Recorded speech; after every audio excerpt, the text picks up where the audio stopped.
কোনো মুখ্যমন্ত্রী দেখবেন বিরোধিতা করেছে, কিন্তু মমতা বন্দ্যোপাধ্যায় বা তার দল যেভাবে বিরোধিতা করছে, মানে সেই ধরনের বিরোধিতা কিন্তু কোনো রাজনৈতিক দলের কোনো মুখ্যমন্ত্রী করেননি।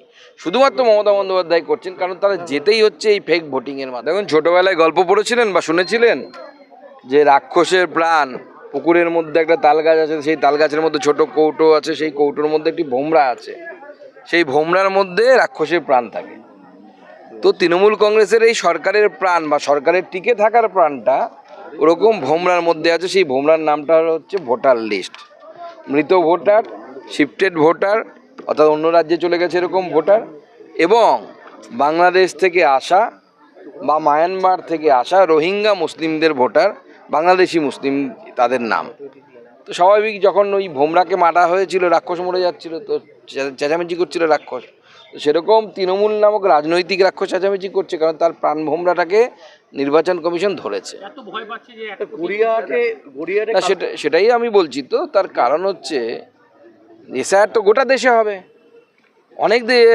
অনেক রাজ্যে আমাদের মুখ্যমন্ত্রী নেই, অন্য রাজনৈতিক দলের মুখ্যমন্ত্রী আছে। কোনো মুখ্যমন্ত্রী দেখবেন বিরোধিতা করেছে, কিন্তু মমতা বন্দ্যোপাধ্যায় বা তার দল যেভাবে বিরোধিতা করছে, মানে সেই ধরনের বিরোধিতা কিন্তু কোনো রাজনৈতিক দলের কোনো মুখ্যমন্ত্রী করেননি। শুধুমাত্র মমতা বন্দ্যোপাধ্যায় করছেন, কারণ তারা যেতেই হচ্ছে এই ফেক ভোটিংয়ের মাধ্যমে, অর্থাৎ ভোট চুরির মাধ্যমে।